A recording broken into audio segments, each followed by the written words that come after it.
Hello नमस्कार दोस्तों। मैं मनदीप, आपका ओनो स्टडी ग्रुप पे स्वागत है। आशा है कि आप लोग काफ़ी अच्छे ही होंगे और आप लोग का प्रिपरेशन भी काफ़ी अच्छा चल रहा होगा। आपका जो भी एग्ज़ाम है, चाहे रेलवे का एग्ज़ाम हो, बैंक का एग्ज़ाम हो, एसएससी का एग्ज़ाम हो, कोई भी वनडे एग्ज़ाम का प्रिपरेशन कर रहे हैं किसी भी एग्ज़ाम के लिए, तो आप बस सही तरीके से उसके जितने सारे क्वेश्चंस होते हैं, जितने सारे टॉपिक्स हैं, चाहे उनका प्रीवियस ईयर जो करेंटली में एग्ज़ाम आ रहे हैं, उन सारे चीज़ों को आपको सॉल्व करना है।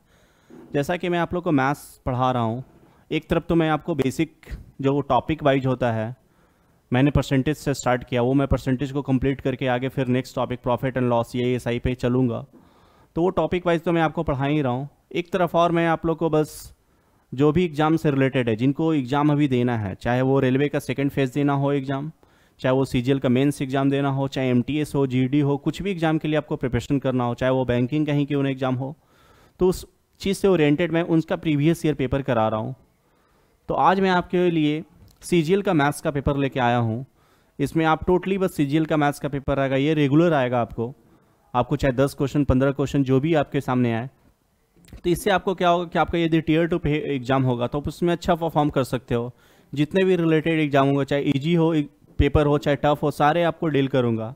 और वो मैं आपको बस एक अप्रोच बताना चाहूँगा कि कैसे एग्ज़ाम में पेपर को हैंडल करते हैं। ऐसा नहीं कि एक पढ़ने का तरीका अलग होता है, बट एग्जाम में पेपर को सॉल्व करने का तरीका अलग होता है। पढ़ते टाइम तो हम लोग 2-3 मेथड को सीखते ही हैं, क्योंकि उसमें टाइम काफ़ी ज़्यादा हम लोग को मिलता है पढ़ाई के टाइम में, और उसमें हम लोग खुद से एज्यूम करते हैं ऐसा हो सकता है, ये भी हो सकता है। But exam point of view से आपको वही मेथड अप्लाई करना होता है जो एग्ज़ाम में जल्दी बने, क्योंकि एग्ज़ाम ओरिएंटेड चीज़ को ही पढ़ना चाहिए। मतलब अल्टीमेटली पढ़ाई के दौरान में आप तो काफ़ी सारे चीज़ को सीखते हैं और सीखना भी चाहिए। उससे क्या होता है कि एक हमारा माइंड डेवलप भी होता है कि कैसे कैसे क्वेश्चंस को किस मेथड से बनाया जा सकता है, और उसमें सबसे अच्छा मेथड क्या होता है, ये अडॉप्ट करना होता है। तो वो चीज़ मैं आप लोग को बस दिखाने वाला हूँ, ताकि आप ये इससे हैबिचुएट हो जाएं कि आप जो भी एग्ज़ाम में अपने नियरेस्ट एग्ज़ाम में जाएँ एग्ज़ाम देने के लिए, तो आपको वो ना हो फीलिंग कि यार क्वेश्चन में टाइम लग रहा है, काफ़ी डिले बन रहा है। क्वेश्चन में टाइम आप घर में बैठ के बनाते हो तब डर लग सकता है, बट वहाँ पर वैसा सीन नहीं आना चाहिए। तो फर्स्ट क्वेश्चन मैं सीजीएल का पेपर ही लिया हूँ, ये टीयर 1 का पेपर है। मैं आपको टीयर 1 टीयर 2 दोनों का पेपर कराऊंगा, और ये रेगुलर बेसिस पे ही रहेगा। और फिर रेलवे आपका जो एग्ज़ाम आने वाला है CV2, उसका भी पेपर आपके लेकर आऊँगा। क्योंकि पिछले वीडियो मैंने देखा था कुछ लोग कमेंट्स किए थे, सर सीजीएल का भी पेपर कराइए, इसलिए मैंने सीजीएल का आज पेपर लेकर आया। पहले मैं एमटीएस का मैं आपको एक पेपर कराया हूँ इससे 2 दिन पहले, तो उसमें आप देखे हो कैसे मैंने क्वेश्चंस को अप्रोच लेकर कैसे उसको जल्दी बनाना, वो सारा चीज़ बता रहा था। तो फर्स्ट क्वेश्चन आप देख सकते हैं कि कैसे आते हैं एग्जाम में। ऐसा नहीं कि चाहे वो सीजीएल का एग्जाम हो, चाहे वो रेलवे का एग्जाम हो, सारे क्वेश्चन टफ होते हैं। और सीजीएल में थोड़ा सा माना जाता है कि हाँ, पेपर का लेवल थोड़ा कंपेरेटली एमटीएस, सीएचएसएल, रेलवे थोड़ा तो टफ होगा ही, बट उतना भी नहीं होता है। प्रीलिम्स में आउट ऑफ 25 क्वेश्चन जब आ रहे हैं तो टफ क्वेश्चन आने का चांस सिर्फ 5 ही है, और 5 से 10 क्वेश्चन ऐसे होते हैं जो मॉडरेट ही होते हैं, और 10 क्वेश्चन तो आपको एकदम ईजी मिलेंगे ही। ये होता है, मतलब कोई भी एग्जाम में 20% से ज़्यादा टफ नहीं कर सकता है कोई एग्जामिनर क्वेश्चन को। ज़्यादा टफ करेगा फिर सबसे नहीं बनेगा, सबसे नहीं बनेगा मतलब वो कट ऑफ कहीं ना कहीं गिरता है। तो आप जिस भी एग्जाम का देखते हैं कट ऑफ काफ़ी ज़्यादा ऊपर जाता है, बस उसका रीज़न वही होता है कि उस वहाँ पेपर ईजी आ रहा है, बच्चे ज़्यादा सॉल्व कर रहे हैं।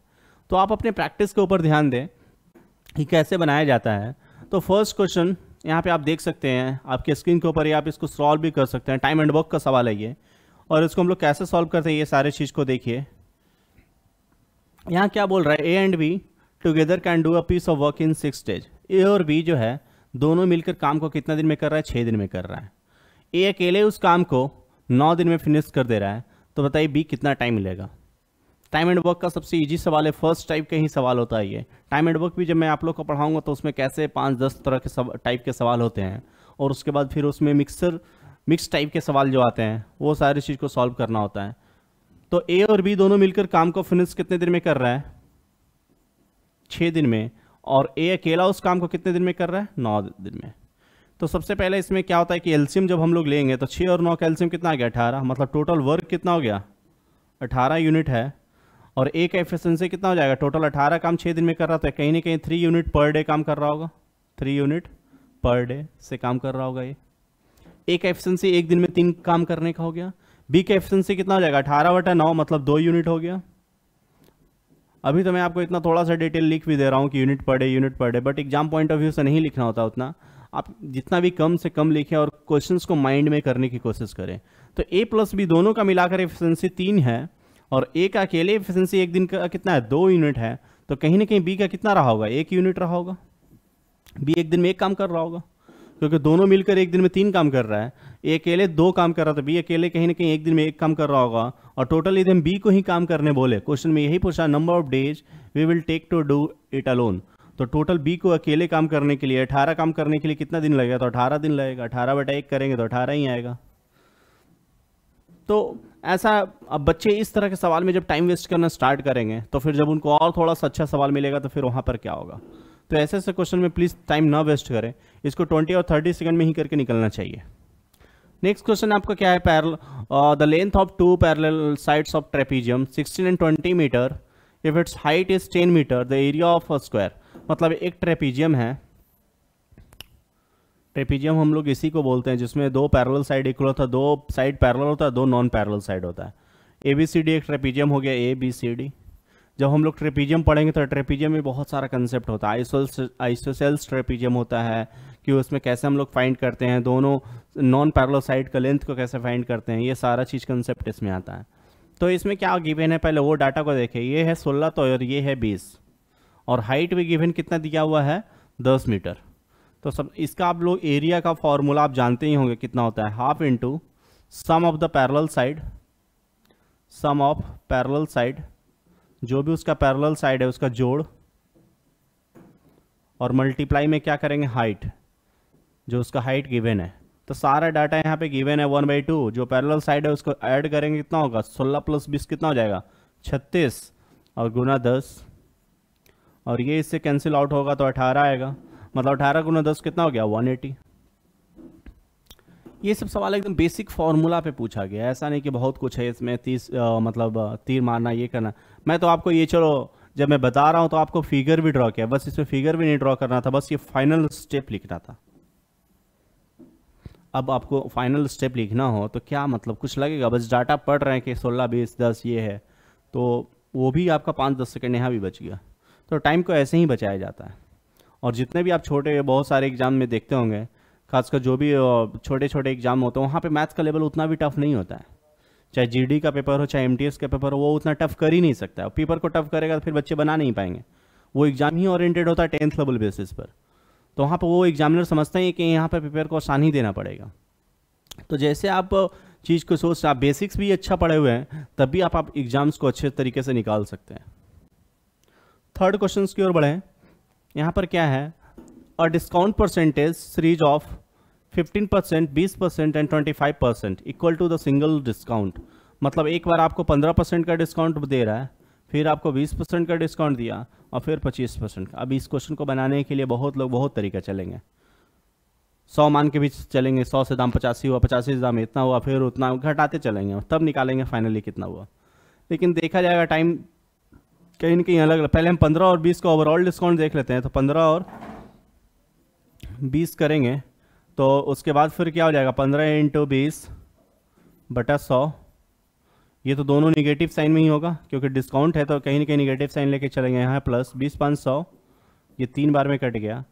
तो 15 और 20 कितना हो जाता है, 35, 35 में 3 गया कितना हो गया, 32। 32 और फिर 25 का निकालेंगे तो 32 × 25/100 करेंगे तो ये 4 बार में कैंसिल, और ये 8, और 25 और 32 कितना हो जाएगा, मतलब -25 में 8 है, यदि हम ऐड कर दें तो ये बनेगा तुम्हारा 17, 7। तो ओवरऑल 7 2 9 3 1 4, 49% का ओवरऑल डिस्काउंट मिल रहा है जब 3 सक्सेसिव डिस्काउंट परसेंट लिए। पहले हम लोग 2 से इक्विवेलेंट निकाले तो 32 आया, फिर 32 और 25 को सॉल्व किए तो हमारा 49 आ रहा है परसेंट। मतलब 3 डिस्काउंट देने से अच्छा, 15, 20 और 25 देने से अच्छा एक बार 49% का डिस्काउंट मिलेगा। ओवरऑल उसको 100 में 49 रुपये का फ़ायदा हो रहा है। आपको लग रहा हो कि यहाँ पे तो 15, कस्टमर यदि सोचेगा कि एक बार 15 मिल रहा है, एक बार 20 मिल रहा है और एक बार 25 मिल रहा है, 15 20 कितना ये हो गया तुम्हारा 25 और 20 45 और 5 50 और 10 60% का डिस्काउंट। कस्टमर तो सोचा होगा कि 60% का डिस्काउंट मिल गया हमको, बट कस्टमर के पॉइंट ऑफ व्यू से ये गलत है क्योंकि अल्टीमेटली उसको मिला है 49% का, मतलब 100 रुपये में 89 रुपये डिस्काउंट मिला है। और ऐसे यदि वो 15 20 और 25 करके ब्रेक करके लेगा तो उसको लगेगा कि 60%, वो 60% है नहीं, वो एक्चुअल में 49% है। तो ये सारा चीज़ होता है। अब कभी भी आपको कोई भी दुकान में आप जाते हो, आपको ब्रेक करके डिस्काउंट दे रहा हो, तो वो कहीं ना कहीं आपके लिए बेनिफिटेड नहीं है। ओवरऑल एक डिस्काउंट जो होता है वो ज़्यादा बेनिफिटेड होता है। तो नेक्स्ट क्वेश्चन में हम लोग बढ़ते हैं। 490 को डिवाइड किए ए बी सी में, 490 को 3 भाग में बांटा गया है।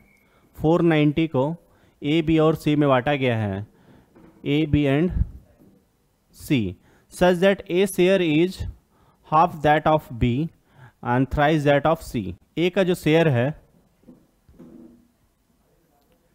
ए का जो शेयर है बी से हाफ है और सी का थ्राइस है। मतलब सी का कुछ वैल्यू एज्यूम कर लो, तो ये 2 है, तो ये कितना हो जाएगा 3 गुना इससे 6। A share is half that of C B, तो इसका जब हाफ करेंगे तो ये हाफ कितना आ जाएगा, कहीं ना कहीं 12 ही होगा। इसको और थोड़ा सा हम ब्रेक करते हैं तो ये कितना बनेगा 3 6 1, मतलब 3:1:6 है, 3 6 1 है। अब ये टोटल का वैल्यू कितना है 49। तो पूछा है सी का शेयर कितना है, तो सी का शेयर कितना 1 यूनिट है। 6 3 9 1 10, 10 बराबर 490, तो 1 बराबर कितना आ रहा है 49 आ रहा है कि नहीं। मतलब सी का शेयर कहीं ना कहीं 49 है। बी का निकालना होता था 6 से गुना करते, ए का निकालना होता 3 से गुना करते। तो ऐसे ऐसे सवाल आते हैं। इस सब सवाल में आपको बस पढ़ना और समझना, बस ये दो लाइन था कि क्या किसके रेशियो में है, बस वो रेशियो में कन्वर्ट करना। वो आप जितना जल्दी बनाना सीखोगे क्वेश्चन उतना जल्दी, जितना जल्दी आपका रेशियो आएगा उतना जल्दी क्वेश्चन बनेगा। तो सब कुछ आपके ऊपर डिपेंड करता है, आप उसमें कितना टाइम लगाते हो, कैसे क्वेश्चंस को सॉल्व कर रहे हो, ये सारे कुछ आपके ऊपर डिपेंड है। Next question, a dealer sold an article 6% loss. क्या करता है वो 6% के लॉस पर आर्टिकल को बेचता है। Had he sold 64 rupees more, he would have made the profit of 10%। यहाँ पे थोड़ा सा एक इंग्लिश का भी कंसेप्ट आप देख सकते हो कि कैसे बोल रहा है। हैड ही सोल्ड एक कंडीशनल सेंटेंस है एक तरह से। ये यदि वो 64 रुपीज़ ज़्यादा बेचा होता तो उसको 10% का गेन होता। ये पास्ट में रखा तो ये भी पास्ट परफेक्ट हो गया। Then he would have gain 10% more. Then the cost of the article, article का कॉस्ट कितना है, कॉस्ट प्राइस पूछा है। अब पहले हम 6% कम में बेच रहे थे, पहले -6 था, अब हमको 10% ज़्यादा प्रॉफिट में बेच रहे हैं, तो -6 से 10 का बीच में गैप कितना है 16% का है कि नहीं। कोई भी चीज़ को आप 6% कम में बेच रहे थे, 100 का चीज़ कहीं ना कहीं 94 में सेल कर रहे थे, 10% ज़्यादा मतलब 110 में सेल कर रहे थे, दोनों का गैप कितना हो गया 16%, 16 यूनिट का गैप हो गया। तो यही चीज़ यहाँ से समझिए या यहाँ डायरेक्ट समझिए। अब 16 का वैल्यू 64 के बराबर है, तो 1 का वैल्यू कितना हो गया 4 के बराबर। तो ओवरऑल कॉस्ट प्राइस निकालना है, तो 100 यूनिट का वैल्यू कितना हो जाएगा 400। तो ऐसे ही मतलब मैथ सीजीएल का जो भी पेपर होगा, मतलब प्रीवियस है, चाहे वो टियर 1 हो टियर 2 हो, मैथ्स तो सब कुछ सेम ही होता है, ऐसा नहीं है। तो सारे मैं आपको लेकर आऊँगा कि कैसे उसको सॉल्व करते हैं। थर्ड क्वेश्चन की ओर बढ़ते हैं। देयर आर 1400 स्टूडेंट्स, 1400 स्टूडेंट है, उसमें से 25% ऑफ देम वियर स्पेक्टिकल्स। 25% लोग स्पेक्टिकल चश्मा पहने हुआ है, और उसमें से 2/7 लड़का है। जो चश्मा पहना हुआ उसमें से क्या है, और 2/7 क्या है, लड़का है। तो how many girls school to wear the spectacles. तो 1400 का पहले 25% निकालेंगे, तो इसका क्या करना पड़ेगा 1/4, 4 × 12, 2 4 5 20, 350 हो गया स्टूडेंट। 350 में 2/7 लड़का है, तो लड़की कितना हो जाएगा 5/7। 7 से इसको कैंसिल आउट करेंगे, 7 × 5 35, 50 × 5 मतलब 250 लड़की कहीं ना कहीं स्पेक्टिकल्स पहना होगा। 250 गर्ल्स। तो ये बस क्वेश्चन जैसे बोला उसी अनुसार से हम कैलकुलेट कर रहे हैं। 1400 है, उसका 50% नहीं है, तो कितना आ गया 50। अब वो 50% आ गया, तो तुम्हारा 25% 350। 350 का फिर से हम लोग देखें कि 2/7 लड़का है, तो लड़की का निकालना है नंबर्स कितना होगा, तो 5/7 करेंगे, 2/7 एक में 2/7 मैनेज करेंगे तो 5/7 होगा, तो 250 आ गया। नेक्स्ट क्वेश्चन, अभी आ गया बोट एंड स्ट्रीम का सवाल है कि कैसे उसको सॉल्व करते हैं। बस उसका एक स्टेप, जब हम लोग बोट एंड स्ट्रीम आपको पढ़ाएंगे तो वो बस एक चीज़ दिखाएंगे उसमें कि बस ये 3 चीज़ लिखने के बाद ये बोट एंड स्ट्रीम आपका पेपर पूरा कंप्लीट होता है। USG, ये यू का मतलब हो गया अप स्ट्रीम, ये हो गया स्टील वाटर में बोट का स्पीड, और ये हो गया डाउन स्ट्रीम। डाउन स्ट्रीम मतलब हो गया कि धारा की दिशा में नाव की चाल। Speed of the boat along the current, धारा की दिशा में। अप स्ट्रीम का मतलब होता है speed of the boat opposite to the current, मतलब धारा के विपरीत दिशा में नाव की चाल। और स्टील वाटर, जब पानी रुका हुआ है तब उसका नाव का चाल। तो और ये दोनों का एवरेज स्टील वाटर होता है। अब जैसे कि 12 है अप स्ट्रीम में, इसमें स्पीड कितना है 12, डाउन स्ट्रीम में 18 है। तो रोइंग स्पीड पूछा है कि कितना है, और रोइंग स्पीड होता है दोनों के बीच का गैप का। 12 और 18 का एवरेज कितना हो जाएगा, 12 18 प्लस 30, 30/2 कितना हो जाएगा 15। अब कहीं ना कहीं स्टील वाटर में स्पीड 15 है, तो दोनों के बीच में यहाँ गैप कितना दिख रहा है आपको 3, यहाँ भी कितना गैप दिख रहा है 3, मतलब जो पानी का चाल है, धारा का चाल है वो 3 है। रोइंग स्पीड, ये क्या हो गया रोइंग स्पीड, धारा की चाल। रोइंग स्पीड मतलब जो वाटर है रिवर में उसका स्पीड है 3, और ये है धारा जब कांस्टेंट है, जब बोट हमारा स्टील वाटर में बोट का स्पीड। तो हम लोग क्या करते हैं, जब दोनों जो दिया हुआ रहता है अप स्ट्रीम और डाउन स्ट्रीम दिया हुआ, कोई भी दो डाटा यहाँ गिवन होगा तो 2 निकल जाता है। अब यहाँ पे जैसे U और D गिवन था तो हम स्टील वाटर निकालने रोइंग स्पीड में, यहाँ पे स्टील वाटर पूछता तो आंसर 15 होता, लेकिन यहाँ पूछ रहा है the man rowing speed in still water, still water में ही पूछ रहा है, तो कहीं ना कहीं हमको बस यही कैलकुलेट करना है, 15 आंसर होगा। और यदि वो सिर्फ पूछता कि नहीं रोइंग स्पीड बताइए कि वाटर का रोइंग स्पीड कितना है, तो यहाँ पे आंसर 3 हो जाता। तो जैसा क्वेश्चन उसी के अनुसार हम लोग आंसर देते हैं, ये नहीं कि सारे चीज़ को सॉल्व करेंगे। नेक्स्ट क्वेश्चन, अब यहाँ पे जैसे क्वेश्चंस को आप देख सकते हो कि मतलब बनाने का इसमें अब ए और बी का वैल्यू निकालें, जैसे a प्लस बी और a माइनस बी, इसको थोड़ा सा हम देख सकते हैं क्या a plus b by a minus b कितना हो जाएगा 5/2 होगा कि नहीं। और a और b दो चीज़ का मल्टीप्लिकेशन की से 7 और 3 थोड़ा सा जूम करके चलते हैं कि हो सकता है कि नहीं, तो 10/4 और ये बन रहा है 5/2, मतलब कहीं ना कहीं 7 और 3 सही है। अब जब 7 और 3 सही हमको जब दिख रहा है, तो यहाँ पे जब हम इसको कैलकुलेट करेंगे a प्लस बी का होल स्क्वायर, मतलब कहीं ना कहीं 10 का स्क्वायर प्लस ए बी कर लेंगे, ए बी का वैल्यू 21, तो 100 प्लस 21 कितना हो गया 121। हम इसको तो लिख ही सकते हैं ना कि a प्लस बी का whole square plus a b, तो a प्लस बी का वैल्यू हो गया 7 और 3 जोड़ने पर 10, 10 का स्क्वायर हो गया 100 और प्लस ए बी 21, 121। तो क्वेश्चन अब इसमें कोई a और b का वैल्यू निकालेगा करेगा, किसी के माइंड में स्ट्राइक हो जाना। जब भी अलजेब्रा का सवाल हो तो थोड़ा सा देखना पड़ता है कि कैसे हम पुट वैल्यू का जूम कर ले और इससे क्वेश्चन को सॉल्व करें, वो सारी चीज़ का थोड़ा ध्यान रखना होता है। नेक्स्ट क्वेश्चन, नॉर्मली सवाल है ये d का power s plus T divided by ds है, तो पहले ds से ds तो हटेगा तो ऊपर में क्या बन जाएगा d का पावर t सिर्फ बचेगा, फिर d का पावर t से डिवाइड कर रहे हो तो ये आंसर क्या आ जाएगा 1। तो ऐसा नहीं कि मतलब सारे टफ ही सवाल आते हैं, इजी भी क्वेश्चन आपको दिख रहा होगा। नेक्स्ट लास्ट क्वेश्चन ये हमारा है, बोल रहा है कि पॉसिबल कौन सा ट्रायंगल में हो सकता है। अभी हम देखेंगे तीनों में कौन 180 बन रहा है, वही हमारा पॉसिबल हो सकता है। अब 180 जोड़ने पर ऑप्शन 7 6 13, 13 5 18, मतलब यही सिर्फ बनेगा, तो ऑप्शन 4, क्योंकि हम लोग जानते हैं कि ट्रायंगल का ये रूल है, जिस सम ऑफ ऑल दैट और एंगल्स विल इक्वल टू 180। तीनों का एंगल जोड़ने पर जो 180 आएगा वही ट्रायंगल फॉर्म करेगा। अब ट्रायंगल में बहुत सारे ट्रायंगल्स होते हैं, आइसोसेल्स ट्रायंगल में जिसमें 2 साइड्स इक्वल होता है उसको आइसोसेल्स ट्रायंगल जिस बोलते हैं, और जिसमें 2 एंगल भी इक्वल होता है, 2 साइड्स भी इक्वल होगा। आइसोसेल्स ट्रायंगल का बहुत सारा प्रॉपर्टी होता है कि ये जो यहाँ से परपेंडिकुलर ड्रॉ करते हैं ये साइड्स को 2 पार्ट में डिवाइड करता है बेस को। यहाँ पे पाइथागोरस थ्योरम रहता है, पाइथागोरस ट्रिपलेट का भी यूज काफ़ी ज़्यादा होता है। ट्रिपलेट का जब हम लोग पढ़ेंगे तो वहाँ पे ये सारा चीज़ को देखेंगे कैसे ट्रिपलेट वगैरह का यूज और ये सारे चीज़ को बनाया जाता है। तो आज मैं आप लोग को बस बेसिक्स कैसे सीजीएल का पेपर, और भी मैं अभी अच्छे क्वेश्चंस भी लेकर आऊँगा कि मतलब कैसे उसको सॉल्व करते हैं, यहीं तक आपको अब मैं रखता हूँ। मिलते हैं हम फिर नेक्स्ट क्लास में।